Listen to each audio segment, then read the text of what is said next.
سورۃ بروج البروج بسم اللہ الرحمن الرحیم والسماء ذات البروج قسم آسمان برجوں والی کی والیوم الموعود اور دن وعدہ دیے ہوئے کی وشاہد ومشہود اور حاضر ہونے والے اور حاضر کیے ہوئے کی قتل اصحاب الاخدود ہلاک کیے گئے خندقوں والے النار ذات الوقود یعنی آگ ایندھن والی اذ ہم علیہ قعود جب وہ اس پر بیٹھے تھے وہم علی ما یفعلون بالمؤمنین شہود اور وہ اس کو جو کچھ وہ کر رہے تھے مومنوں کے ساتھ دیکھ رہے تھے وما نقموا منهم الا ان يؤمنوا بالله العزیز الحمید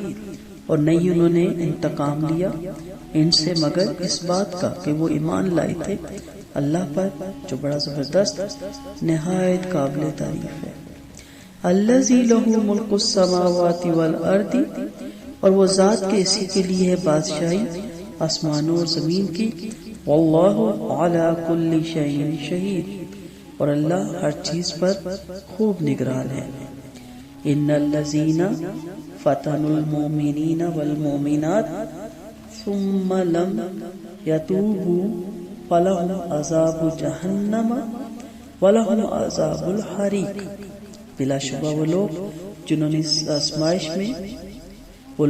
نے آزمائش میں ڈالا مومن مردوں اور مومن عورتوں کو پھر نہ انہوں نے توبہ کی تو ان کے لیے عذاب ہے جہنم کا اور ان کے لیے عذاب ہے جلانے والا ان الذین آمنوا وعملوا الصالحات لهم جنات تجری من تحتها الانہار ذالک الفوز العظیم اور بلا شبہ جو لوگ ایمان لائے اور انہوں نے عمل کیے نیک ان کے لیے ایسے باغات ہے کہ بہتی ہیں ان کے نیچے سے نہریں یہ کامیابی ہے بہت بڑی اِنَّ بَطْشَ رَبِّكَ اور بلا شبہ پکڑ آپ کے رب کی لشدید نہایت سخت ہے یقیناً نہایت سخت ہے اِنَّهُ هُوَ يُبْدِئُ وَيُعِيدُ يُبْدِئُ وَيُعِيدُ بے شک وہی پہلی بار پیدا کرتا ہے اور وہی دوبارہ پیدا کرے گا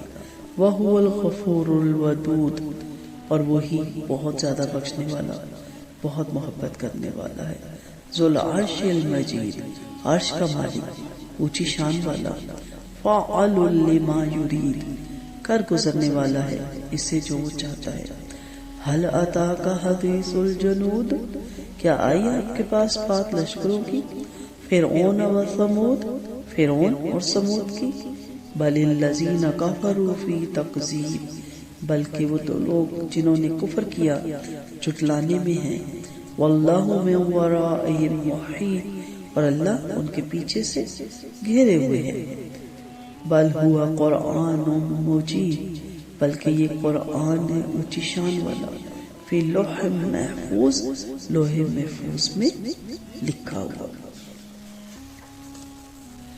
سورۃ بروج اس سورت کی پہلی آیت کا لفظ البروج کو اس کا نام قرار دیا گیا یہ سورت مکہ مکرمہ کے اس دور میں نازل ہوئی جب کافروں کو ظلم و ستم پوری شدت کے ساتھ جاری تھا کافروں کا اور وہ مسلمانوں کو سخت سے سخت سزائیں دے کر ایمان سے پھیرنے کی کوشش کر رہے تھے یہ سورت مسلمانوں کو اہل مکہ کی اذیت رسانیوں پر صبر اور استقامت کی تلقین کے لیے نازل ہوئی اس لیے اس میں پہلی امت کے مسلمانوں کو پیش آنے والی شدید ترین آزمائش اور انہیں ستانے والوں کے برے انجام کا تذکرہ کیا گیا تاکہ مسلمانوں کو تسلی ہو اور انہیں یقین ہو جائے کہ جس طرح خندقوں والے مارے گئے اس طرح یہ لوگ بھی مارے جائیں گے جو مسلمانوں کو امتحان میں ڈال رہے ہیں سورۃ البروج مکی ہے اس میں 22 آیتیں 1 رکوع 109 کلمات اور 475 حروف ہیں خندقوں والے برباد ہو گئے اصحاب الاخدود اس سے مراد وہ لوگ ہیں جنہوں نے بڑی بڑی خندقوں میں آگ بھڑکا کر ایمان لانے والوں کو اس میں پھینکا اور خندقوں کے کنارے بیٹھ کر ان کا تماشا دیکھا اسی مناسبت سے انہیں اصحاب الاخدود یعنی خندقوں والے کہا گیا۔ ایمان والوں کو جلتا دیکھ کر ان کے دلوں میں ذرا نرمی پیدا نہ ہوئی، چنانچہ وہ اللہ تعالیٰ کی لعنت اور عذاب الہی کے مستحق ہو گئے۔ اللہ تعالیٰ نے ان کی ہلاکت اور تباہی اور بربادی پر درجہ ذیل قسمیں کھائی۔ برجوں والے آسمان کی قسم، روز قیامت کی قسم جس کا مخلوق سے وعدہ کیا گیا، قیامت کی ہولناک مناظر کی اور اس ساری مخلوق کی قسم جو ان مناظر کو دیکھے گی۔ قسموں کی وجہ کیا ہے؟ پہلی چیز اس بات کی گواہی دے رہی ہے کہ جو قادر مطلق ہستی ستاروں اور سیاروں جیسی عظیم الشان مخلوق پر حکمرانی کر رہی ہے، اس کی گرفت سے یہ معمولی انسان بچ کر کہاں جا سکتے ہیں۔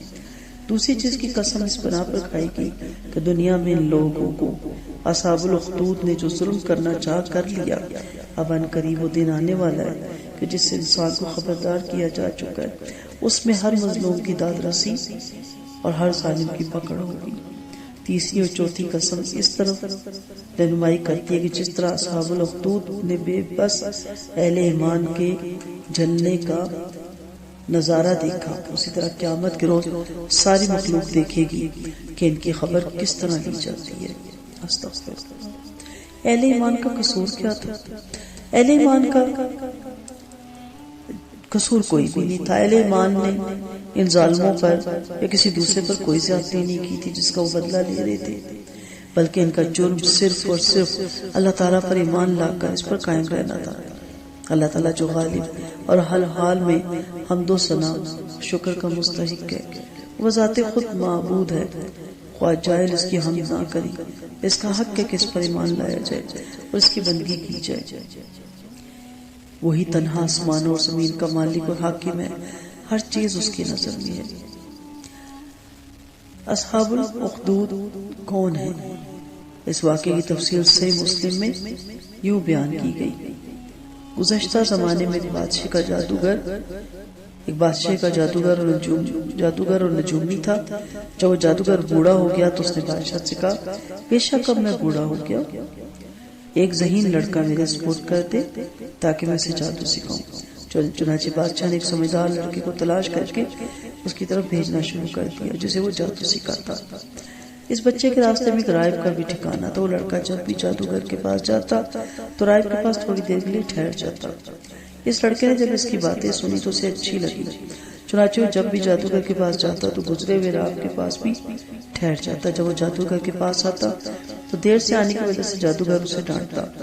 اس نے راہب کو بتایا۔ راہب نے اس سے کہا کہ جب تمہیں جادوگر سے مار کر ڈارو تو کہہ دیا کرو کہ مجھے گھر والوں نے روک لیا تھا، اور جب گھر والوں سے ڈارو تو کہہ دیا کرو کہ جادوگر نے مجھے روک لیا تھا۔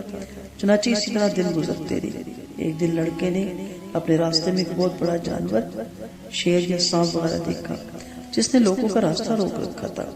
لڑکے نے دل میں کہا، آج کے دن میں جان لوں گا کہ جادوگر بہتر ہے یا راہب۔ اس نے ایک پتھر پکڑا اور کہا، اے اللہ، اگر راہب کا معاملہ تیرے نزدیک جادوگر کے معاملے سے بہتر ہے اور پسندیدہ ہے تو اس جانور کو اس پتھر کے ذریعے سے مار دے تاکہ راستہ کھل جائے اور لوگ گزر جائیں۔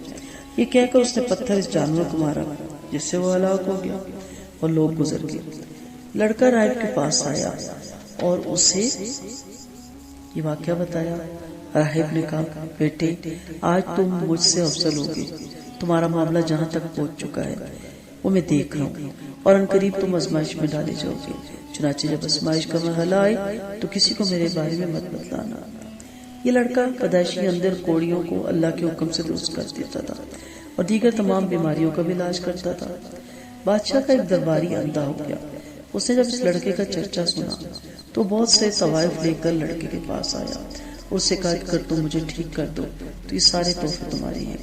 لڑکے نے کہا، میں اس کسی کو شفا نہیں دے سکتا، شفا صرف اللہ دیتا ہے، اگر تو اللہ پر ایمان لیا ہے تو میں اللہ تعالیٰ سے دعا کروں گا، چنانچہ وہ تجھے شفا عطا فرمائیں گے۔ درباری اللہ تعالیٰ پر ایمان لے آیا اور اللہ تعالیٰ نے اسے شفا عطا فرما دی۔ وہ ٹھیک ہونے کے بعد بادشاہ کے پاس آیا اور اس کے پاس اسی طرح بیٹھ کے جیسے وہ بیٹھا کرتا تھا۔ بادشاہ نے اسے پوچھا، تیری بینائی کس نے بحال کر دی؟ اسے کہا، میرے رب نے۔ بادشاہ نے کہا، کیا میرے علاوہ بھی تیرا کوئی رب ہے؟ اس نے کہا، میرا اور تیرا رب صرف ایک اللہ ہے۔ بادشاہ نے اسے گرفتار کر لیا اور اس کو سزا دیتا رہا۔ حتیٰ کہ اس نے لڑکے کا پتہ بتلا دیا۔ چنانچہ لڑکے کو بادشاہ کی خدمت میں لایا گیا۔ بادشاہ نے اس سے کہا بیٹا تیرے جادو کا کمال اس حد تک پہنچ چکا ہے کہ تو پیدائشی اندر کوڑیوں کو درست کر دیتا ہے اور وہ بھی فلاں کام کر لیتا ہے۔ اس لڑکے نے کہا بے شک میں کسی کو شفا نہیں دیتا، شفا دینے والی صرف اللہ تعالیٰ ہے۔ بادشاہ نے اسے گرفتار کر لیا، اسے سزا دیتا رہا حتیٰ کہ اس نے راہب کا پتہ بتا دیا۔ راہب کو پیش کیا گیا اور اس سے کہا گیا کہ تم اپنے دین سے پھر جاؤ۔ اس نے انکار کر دیا۔ بادشاہ نے آرا منگوا کر راہب کے سر کے عین درمیان رکھ دیا، پھر اس کے سر کو چیر دیا یہاں تک کہ اس کے 2 حصے ہو گئے۔ پھر درباری کو لایا گیا، اسے کہا گیا کہ اپنے دین سے پھر جاؤ، اس نے بھی انکار کر دیا۔ چنانچہ آرا اس کے بھی سر کے مانگ والے مقام پر رکھ دیا گیا اور اس کو بھی چیر کر 2 ٹکڑے کر دیا گیا۔ پھر لڑکے کو لایا گیا اور اس سے کہا گیا اپنے دین سے پھر جا، اس نے بھی انکار کر دیا۔ بادشاہ نے اسے اپنے چند خاص آدمیوں کے سپرد کیا اور کہا کہ اسے فلاں پہاڑی پہ لے جاؤ، جب تم اس کی چوٹی پر پہنچ جاؤ تو اسے اس کے دین کے بارے میں پوچھو، اگر یہ اپنے دین سے پھر جائے تو ٹھیک، ورنہ اسے وہاں سے نیچے پھینک دینا۔ چنانچہ وہ اسے پہاڑ پر لے گئے تو لڑکے نے اللہ سے دعا کی اے اللہ جسے تو چاہے مجھے ان سے بچا دے۔ چنانچہ پہاڑ لرزا جسے وہ سب گر کر مر گئے اور اللہ تعالیٰ نے اسے بچا لیا۔ لڑکا بادشاہ کے پاس آ پہنچا۔ بادشاہ نے اس سے پوچھا کہ تیرے ساتھیوں نے کیا کیا، کیا انہوں نے تجھے پہاڑی کی چوٹی سے نہیں گرایا؟ لڑکے نے سارا واقعہ سنا دیا۔ بادشاہ نے پھر اپنے چند آدمیوں کو اس کو سپرد کیا اور کیسے لے جاؤ، اور کشتی جب درمیان میں پہنچے تو پوچھ لینا ورنہ اسے سمندر میں پھینک دینا۔ اس نے پھر یہی دعا مانگی اے اللہ جسے تو چاہے جیسے تو چاہے مجھے ان سے بچا لے۔ چنانچہ کشتی الٹ گئی اور سب پانی میں ڈوب گئی۔ اللہ تعالیٰ نے اسے دوبارہ بچا دیا۔ لڑکا پھر بادشاہ کے پاس آ گیا، وہی سوال ہوا، لڑکے نے وہی جواب دیا۔ پھر لڑکے نے بادشاہ سے کہا تو مجھے اس وقت تک قتل نہیں کر سکتا جب تک تو وہ طریقہ اختیار نہ کرے جو میں تجھے بتاؤں۔ بادشاہ نے کہا وہ طریقہ کیا ہے؟ لڑکے نے کہا تو لوگوں کو ایک کھلے میدان میں جمع کرو، مجھے سولی دینے کے لیے ایک تنے پہ چڑھا، پھر میرے ترکش سے ایک تیر لے کر اسے کمان پہ چڑھا اور یہ الفاظ پڑھ کے مجھے تیر مار، بسم اللہ رب الغلام، اللہ کے نام کے ساتھ جو لڑکے کا رب ہے میں اسے تیر مارتا ہوں۔ جب تو ایسا کرے گا تو مجھے قتل کرنے میں کامیاب ہو جائے گا۔ چنانچہ بادشاہ نے سب لوگوں کو میدان میں جمع کیا اور لڑکی کو سولی دینے کے لیے لکڑی کے تنے پہ تیر چڑھایا، پھر اس کے ترکش سے لکڑی کے تنے پہ اس کو چڑھا دیا، پھر ترکش سے تیر نکالا، کمان پہ چڑھایا اور کہا بسم اللہ رب الغلام۔ اس کے ساتھ ہی تیر چلا، تیر لڑکے کی کن پٹی پہ لگا اور اس نے اپنا ہاتھ اپنی کن پٹی پہ رکھا اور فوت ہو گیا۔ لوگوں نے جب یہ معاملہ دیکھا تو بے تحاشا پکار اٹھی، ہمیں اس لڑکے کے رب پر ایمان لائے، ہم اس لڑکے کے رب پر ایمان لائے۔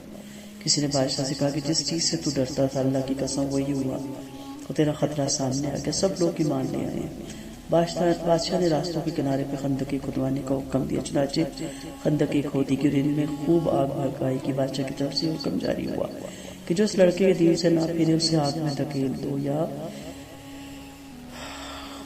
یا اس کو کہو کہ خود ہی آگ میں داخل ہو جائے۔ اس طرح ایماندار آتے رہے اور آگ میں کودتے رہے یہاں تک کہ ایک عورت آئی، اس کے ساتھ اس کا بچہ بھی تھا۔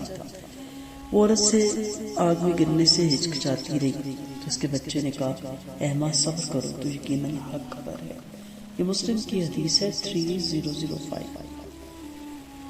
اس واقعے سے ہمیں کیا سبق ملتا ہے؟ نمبر 1، بنی اسرائیل کے صحیح سند سے ثابت شدہ واقعات بیان کرنا درست ہے۔ نمبر 2، جادو کا اگرچہ وقتی طور پر اثر ظاہر ہوتا ہے لیکن اس کو سیکھنا سکھانا گمراہی بلکہ کفر ہے۔ نمبر 3، دینی علم اور طالب علم کی فضیلت اور مقام اس سے واضح ہوتا ہے۔ اور نمبر 4، اہل حق کا توکل اور اعتماد صرف اللہ پر ہوتا ہے، وہ کسی باطل قوت سے لرزہ نہیں کرتے۔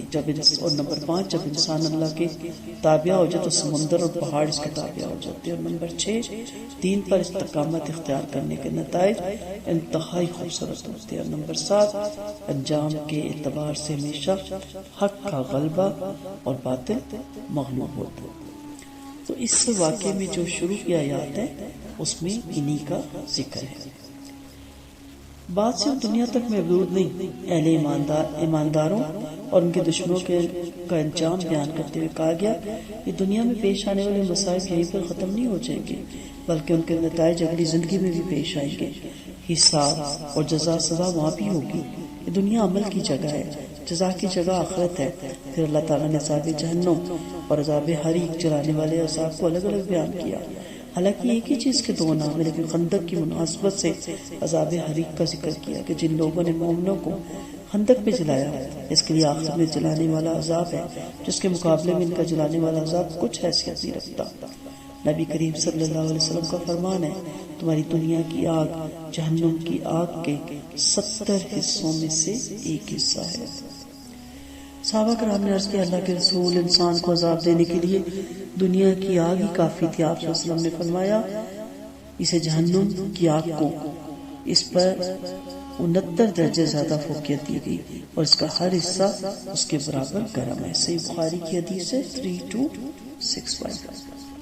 اسی طرح ایمانداروں کی جزا کو سب سے بڑی کامیابی کہا گیا، کیونکہ آخرت کے مقابلے میں دنیا کی کوئی حیثیت نہیں۔ دنیا عارضی ہے جبکہ آخرت دائمی ہے۔ جب یہ سورت نازل ہوئی اس وقت مکہ کے اندر مٹھی بھر مسلمان مشکلات اور مصائب میں زندگی بسر کر رہے تھے۔ اس صورت نے انہیں اطمینان دلایا، نیز جو کفار مسلمانوں کو اذیتناک تکلیفیں دے رہے تھے ان کے لیے اس صورت میں دھمکی ہے اور انہیں توبہ کرنے کا موقع دیا گیا ہے۔ اس صورت میں اللہ تعالیٰ نے اپنی کئی ایک صفات کا تذکرہ بھی کیا۔ فرمایا، الغفور، بہت بخشنے والا ہوں۔ اپنی صرف ذکر کہ اللہ تعالیٰ نے امید دلائی کہ اگر کوئی اپنے گناہوں سے باز آ کر توبہ کر لے تو اس کے لیے دامن رحمت میں جگہ مل سکتی ہے، اس کو اللہ کی دامن رحمت میں۔ اور الودود، بہت محبت کرنے والا، کہہ کہ یہ بتایا کہ اسے اپنی مخلوق سے کوئی دشمنی نہیں، خواہ وہ انہیں عذاب میں مبتلا کرے، بلکہ جس مخلوق کو اس نے پیدا کیا وہ اس سے محبت رکھتا ہے اور اسے اسی وقت سزا دیتا ہے جب وہ سرکشی سے باز نہ آئے۔ ذوالعرش، عرش کا مالک ہے۔ اگر انسان کو یہ احساس دلایا کہ کائنات کا شہنشاہ صرف وہی ہے جسے سرکشی کرنے والا اس کی پکڑ سے بچ نہیں سکتا۔ المجیب، اونچی شان والا، یہ کہہ کر انسان کو اس کے کمینے پر تنبیہ کی گئی کہ اس قدر عظیم ہستی کے مقابلے میں مستحق کا رویہ اختیار کرتا ہے۔ آخرت میں صرف جو بیان کی گئی وہ فعال لما یرید، جو چاہے کر گزرنے والا، اس کے حکم اور مشیت کو کوئی ٹالنے والا نہیں۔ کائنات میں کسی کو بھی یہ طاقت نہیں کہ اللہ تعالیٰ جس کام کا ارادہ کرے اس میں رکاوٹ بن سکے۔ سیدنا ابوبکر صدیق رضی اللہ عنہ سے کہ مرض الموت میں کسی نے پوچھا، کسی طبیب نے آپ کو دیکھا؟ انہوں نے فرمایا ہاں۔ پوچھا اس نے کیا کہا؟ فرمایا اس نے کہا، بے شک میں گزرنے والا ہوں، انی فعال لما ارید، میں جو چاہوں کروں، میرے معاملے میں کوئی دخل دینے والا نہیں۔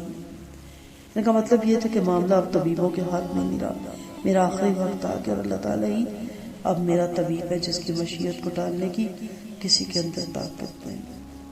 پھر لشکروں کا حوالہ دیا، قوم سمود اور فرعون کے واقعات قرآن مجید میں بارہا ذکر ہوئے۔ ان دونوں کا نام اللہ تعالیٰ نے جنود لشکر رکھا کیونکہ یہ بہت قوت والے اور طاقتور تھے۔ فرعون کو اللہ تعالیٰ نے اس کے لاؤ لشکر سمیت ہلاک کیا اور بنی اسرائیل کو اس کے ظلموں سے تم سے نجات دی۔ قوم سمود کو اللہ تعالیٰ نے جڑ سے مٹا دیا اور ان پر آسمانی عذاب نازل کیا۔ صرف چند لوگ بچے جو سیدنا صالح علیہ السلام پر ایمان لائے تھے۔ پھر اللہ تعالیٰ نے سورت کے آخر میں دو بڑی فیصلہ کن باتیں بیان کی۔ ایک یہ کہ تکذیب کرنے والے اپنے حال میں مست ہیں، یہ علم نہیں کہ ان کا گھیراؤ کیا جا چکا ہے اور ان قریب فیصلہ ہونے والا ہے۔ دوسرا یہ کہ قرآن مجید اونچی شان والا ہے، بھلا شہنشاہ کائنات سے پڑھ کر کسی کی بات بلند اور اعلیٰ ہو سکتی ہے؟ یہ قرآن لوح محفوظ میں ہے جس کی حقیقت اللہ تعالیٰ کے سوا کوئی نہیں جانتا۔ حکمتیں کیا ہیں اس صورت کی؟ اللہ تعالیٰ اپنی قدرت اور بے مثال کاریگری کی طرف ہماری توجہ مبذول کروانے کے لیے اپنی عظیم الشان مخلوق میں سے جس کی چاہتا ہے قسم کھاتا ہے، البتہ ہمیں اللہ تعالیٰ کے سوا کسی اور کی قسم کھانے سے منع کیا گیا۔ پھر گزشتہ لوگوں کے واقعات ذکر کر کے مومنوں کو تسلی دینے کے ساتھ ان سے عبرت حاصل کرنا بھی مقصود ہے، اور پھر مرنے کے بعد دوبارہ زندہ ہونا اور حساب کتاب کا عمل جاری ہونا برحق ہے۔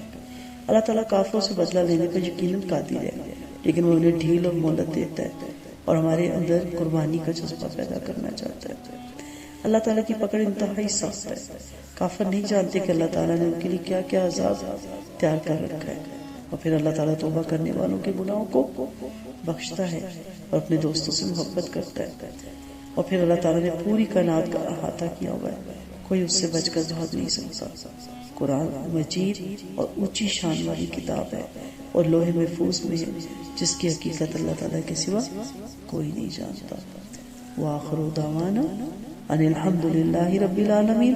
سبحانک اللہم وبحمدک نشہد ان لا الہ الا انت نستغفرک ونتوب الیک. السلام علیکم ورحمۃ اللہ وبرکاتہ. دعاؤں کی طالبہ رخسانہ اجاز.